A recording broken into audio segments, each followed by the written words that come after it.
What would change in the world if you, me, and everyone choose to feed the wolf of possibilities instead of the one of doubt, distrust, and despair? The way I see it, our point of view creates reality, not the other way around. Somewhere deep within, I think we know that. In this podcast, I am daring you to claim this remarkable superpower.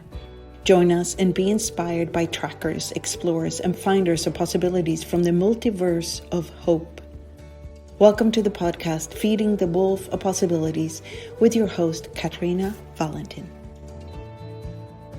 So, welcome to this episode of the podcast, Feeding the Wolf of Possibilities. And today, my guest is Dr. David Kubes, the possibility lawyer. David was born in Austria, and he started his career as an international lawyer working in the airline industry. And then after many years of negotiating and working with different cultures and legal system and ethnical backgrounds, he started to specialize in conflict management and crisis intervention and dispute resolution. So tapping into this inner diplomat and the inner sense of there is always something greater possible beyond the conflict led to his second business, which is international business consulting and life coaching. So then he discovered Access Consciousness and he became a certified facilitator. And in addition to all these other ventures, he became the International Attorney of Access Consciousness. I mean, is there a better title? The Consciousness Attorney? Thank you so much, Katarina. It was beautifully summarized. My career so far. Yeah. So let me ask you like a very big question as a start. What is law? Why do we have laws? What's the purpose of a legal system? The purpose of a legal system is to find rules and regulations so that people, when they decide to live in a community, actually can live in the same space. Rules and regulations got implemented when mankind started to settle down. And whenever there is a bigger group than a family living in the same area, rules and regulations are required in order to make sure that an economy, a society actually is functional. That was the initial idea of a legal system. So love is not enough? No, love is not enough because you make love with those you actually physically attracted to or you like. This is actually within the family circle where rules and regulations are not required. And this is why I said the moment communities got created, when families settled down, rules and regulations were required. And the basic idea, I mean, the Romans started the first legal system on our planet, and they were sitting together and were asking the questions of how can we make that work? So the basic idea of rules and regulation wasn't about limiting or ordering or controlling. It was, how can we make that work so that we can live together in community? So what's the craziest law you've ever come across? The craziest laws are actually in the United States, where there is one state where it is not allowed to masturbate. I don't know how it came from. There is this, when you are part of these legal networks, they all make fun of it. And even here in Austria, I'm licensed at the Austrian Bar Association, and there was this law in place, the disciplinary code for lawyers that was issued in 1872. It wasn't allowed for a lawyer to lick ice cream in front of a court building. It was deemed to be inappropriate. A lawyer had this this official role. You need to respect them, and they are so important. And licking ice cream, because you see the tongue, was actually considered, it was too normal, too low. But they changed it in the meantime. But there are crazy rules and regulations out there. It's so drifted away from the initial idea of how can we make that work into how can we control, which is actually a pity for me personally. So the way I see it, you're a very pragmatic lawyer. Like you look at law as something quite pragmatic. So what would be an example of a very useful law, like a pragmatic law that really makes sense to you? Well, the the traffic regulations. Okay, when it's red, you stop. When it's green, you go. Why? Because otherwise, people would crash into each other. Very So true. it makes sense. Or the basic civil laws of that you actually respect ownership. Okay, it's mine, and I choose if I share it. You can't just take it because you like it. So the principle of honoring and respecting the people who you live in communion with, that's all that's required. Or when you need a certain system in place, like, traffic, you need to have some rules and regulations so that everybody knows how to behave. It just makes life easier. Well, that makes so. When you were a kid, did you want to be a lawyer?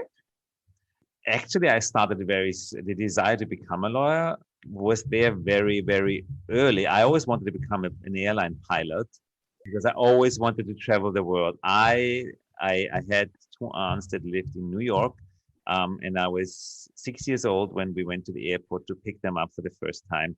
And, when you come to the airport, you hear all these announcements of these, it was just so attractive and so incredible for me to travel around the world when they, back then they were doing this announcement. Yes, all passengers flying to Amman, please come to gate A7. And then 10 minutes later, all passengers going to New York, go to that. And I was like, oh my God, the world is out there. I want to see it. I want to see that and meet the cultures and speak the languages and visit all these places. But unfortunately, I created asthma because I didn't want to go to military service. So, well, that was not possible anymore, becoming a pilot. So I chose to become a lawyer so I could create the money to travel the world. That was the basic idea. So you can't become a pilot if you have asthma. I didn't even know that. So it's like a by effect of your getting out of the military service that you also could become a pilot. I actually chose not to go to the military service. And fun enough, a year after I got this declaration that I actually don't need to do the military service, the asthma was gone again. But I started law school at that time already. So, well, it's fine. It was all good. So when you started to study like how all this worked, how did it change your view of the world? Like from being a kid and then starting to study law, what happened? Well, I was fascinated. What I liked most in law school was actually the Roman law classes, when the history of law, where it come from, and how they actually came up with the idea of having these rules and regulations. I wasn't interested in the current legal system. That was just so boring and just so controlling and so annoying because it wasn't logic to me.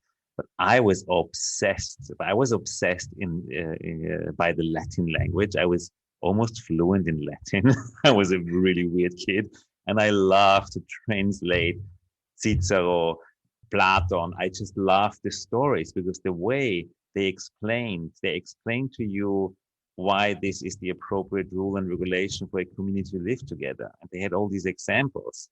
And then they called it a triumvirat. The three most intelligent people got together, were analyzing the situations that caused conflict, and then they came up. So what would be the most general rule that we can put in place so this doesn't disturb the community again in the future?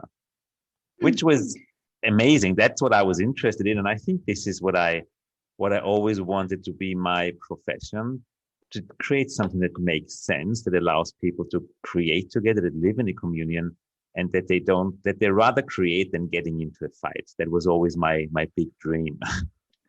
Like a conscious legal system. Yeah, today I would call it a conscious legal system. Yeah. So if you look around the world, since you have been, working with all kinds of cultures and ethnical groups, what system, like if you could choose, what system do you like the best? Which one do you find most useful, pragmatic, conscious? Well, it's not one single system. If I had choice, I would actually reduce it back to the Roman laws, okay, to the very initial the first civil code, or the first criminal code that the Romans came up with. It was short, it was precise. There were like 20 rules that everybody could or should actually observe. And it was it gave it gave it was a system, and within the system, people had choice. Okay, it wasn't controlling. There was these basic rules and regulations, and if everybody was actually smart enough and got it and got a little educated about what it means and what to do, it would be so easy to live in communion with each other. I mean, the more rules and regulations you have, the more complicated it gets, and people can't follow it anymore. It's just way too complicated. I also love the Sharia law. I was very privileged in being involved in one of the very first Islamic financing structures. As you probably know, in the Islamic law, it is not allowed to charge interest. So the whole banking system of the Islamic law is based on no interest. So it's exactly the opposite of the typical Western banking system. And then the Arab banks wanted to do financing in Europe. So they came up with Sharia compliant financing, means running a bank without charging interest, which is it's a great topic. It's so different to what our banking and financial systems look like. So I got really curious about how that works. And I did a lot of research about the Sharia law. It's the law of the Islam, and they have some really honoring rules and regulations as part of their legal system. So I think that in every legal system, there is this kind of core issues that truly make sense. But unfortunately, everybody tried to develop it into something where they control population with, rather than creating a system that gives people kind of a guidance and choice. So I would probably mix together a little bit of this and that and reduce it to the essence to the 15 most important principles that a community requires. Well, so how did the way you look at legal system and laws change when you started to use the tools of access consciousness and you started to work with Gary? What shifted? What changed? What was so attractive to me was the way access consciousness looks at rules and regulations, because it's there. There's no judgment. It is what it is. How do we make that work? How do we get around? And when I first heard Gary Douglas talking about legal system, of course, I wanted to know everything. How would you look at government? What would be a conscious constitution, a conscious legal system? I was just so excited to have this conversation with someone like Gary Douglas. And it was amazing. It was amazing. And there's still more to come. I was just so blown away by this. Is what I always knew was a legal system about. Okay. It is required to live in a community. It's this, how can we make that work? But even looking at the current legal system and not judging it as too much controlling, because I was doing that. I was annoyed. I was angry about these stupid rules that don't make sense. And the way that Gary does is looked at is, hey, how can you still make it work for you? So I actually learned to not resist what is there and not be frustrated because it's there. I actually got invited to, okay, it is what it is, and how can we still make it work?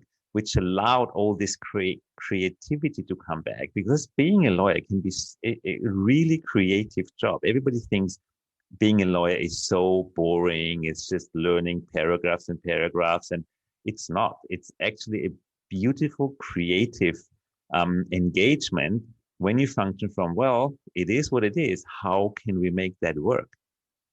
And then you can really be creative, and you don't have to go into the illegal one, because if you find a way around it, it's still legal, but then you are creative. So I consider myself sometimes as an artist. Yeah. Well, that's what I mean. Like the lawyer of possibilities. So what happens with you if you come up against something that people will say, well, that's impossible. We can't make that work legally. What happens? Like what is the thing that you first go to? The first thing I start to smile and go, oh yeah, sure. There's always a way around. There's always a way around. And people, I mean, this is the beautiful part, and this is why I so love using all the tools of access consciousness as a lawyer, because just because that doesn't work doesn't mean that the idea cannot be implemented. I mean, there are like 100 ways that get you to that destination, or then take another route, meaning ask for a way around, go the other direction. Just okay, keep asking. There's always a way around. It's incredible. There are probably 2 or 3 things in life where I had to go, okay, that actually is not possible. Sorry, it is what it is. And it still was just temporary. So a long-term no-go doesn't really exist anywhere. If you could create, like, if you ruled the world, if you were actually the ruler of the world, what are the top 3 laws you would create? Well, the top 3 laws is, I would actually say, and this was one of the principles, always treat and respect other people the way you want to be treated and respected. Okay, it has to be a two-way system. Everybody wants to be respected and accepted the way they are. But when you ask them, well, how about you? Do you accept everyone the way he or she is? And then they go, yes, but. There is no yes, but, okay? The desire to be accepted and honored and respected by everyone requires everyone to be that themselves. And there is a lot of cultural conflict going out there. You know, if you just look at the gay community, or 100 years ago when an unmarried woman had a child, you know, all of this. There are things in life that trigger this, oh my God, these no-goes in someone else's world. If you have this demand that people accept you and respect you the way you are, you have to be that yourself. And that could be one principle. Now we have like 500 laws, rules, and regulations, because you can't discriminate this, you can't discriminate the Black, you can't discriminate the gay, you can't discriminate the women. Why all of that? It could be way easier by educating people about how does that look like in daily life. That would be just my way That's of beautiful. That's a beautiful first law. Implementing it, yeah. What would the second one be? The second one would actually be respecting ownership. Respecting ownership, not only material ownership, intellectual ownership, and the ownership of your choices and your body, which covers actually the whole civil law, the whole criminal law. You know, don't touch anyone if they don't want to be touched. Yeah. The whole private thing where respect the body and the integrity of the body. You don't force anyone, even if you're married, to have sex and all that stuff. Children, you know, beating them up, or how you educate them. This is kind of the second principle, ownership and also integrity. Yeah. You own your ideas, you own your body, you can actually choose what works for you. There's no need for any justification why you don't want it. If you say no, it's a no. Respect that.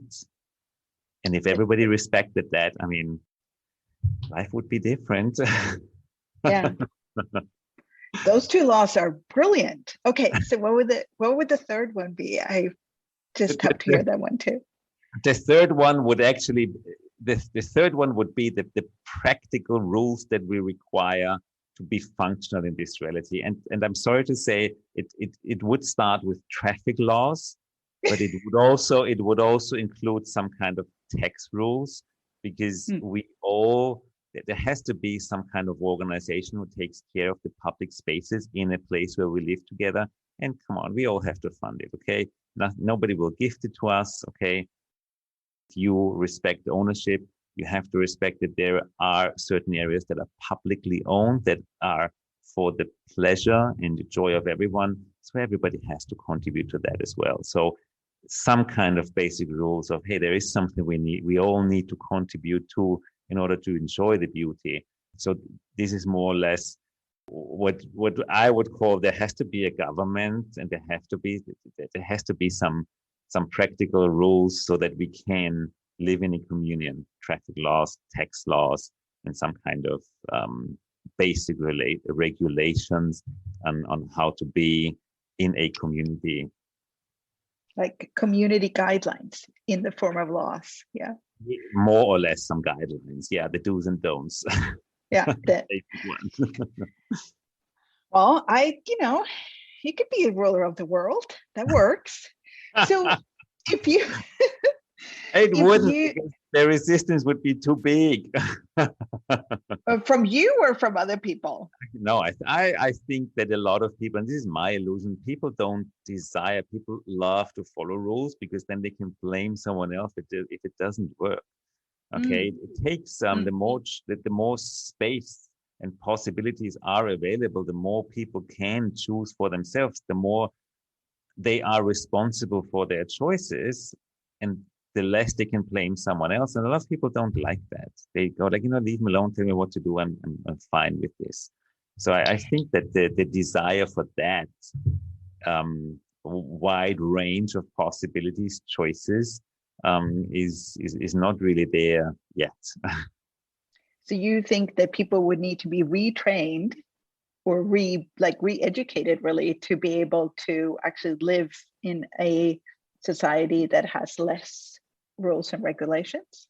Well, I think what we could do, we could start inviting people to look at it.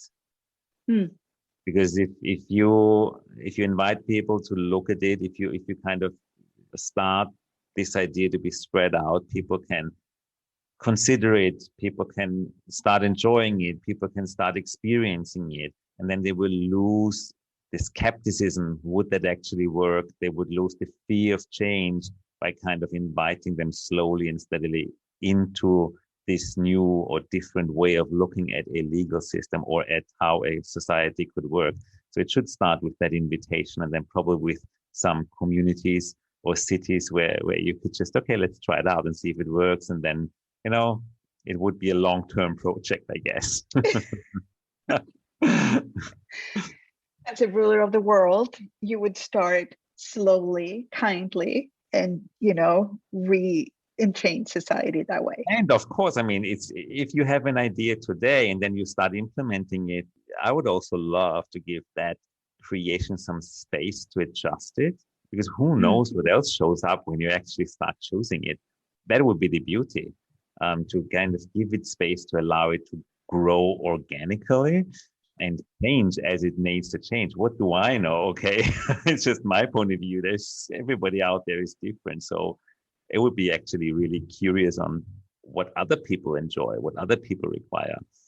And also where it would go. Like you're saying, like it's a malleable creation. So it could take any form that we don't even know yet, because we haven't even started. So right now, as it looks now, what is the most challenging or the most fun project that you've been in where you've used your legal possibility capacities? Well, at the moment, it is definitely the El Lugar project in Costa Rica, which was a complete against the rules and regulations and business habits of this reality. And it beautifully worked out. Although everybody who was involved said, oh my God, how do you ever want to do that? So if you don't, I'm just going to tell me. So if you don't know, we're building a eco resort in Costa Rica called El Lugar, and David has been deeply involved in every part of that project, both the business and the legal aspects, and even I think that all the practical aspects of actually building that resort. Yeah. It was the legal concept, it was the financing, it was the building permits, it was the whole organization of the construction side, of the setup of the company, of everything from zero on. It is still challenging. It is very different than a normal project, because it was actually based on the fact that, okay, let's not wait until everything is perfectly in place, financed and ready to go. It was based on choice creates. So let's just start and let's see where it takes us, and that is not normal. It's not for banks, not for lawyers, not for investors, not for construction companies, not for architects. So it was beautifully challenging in the last 4 years.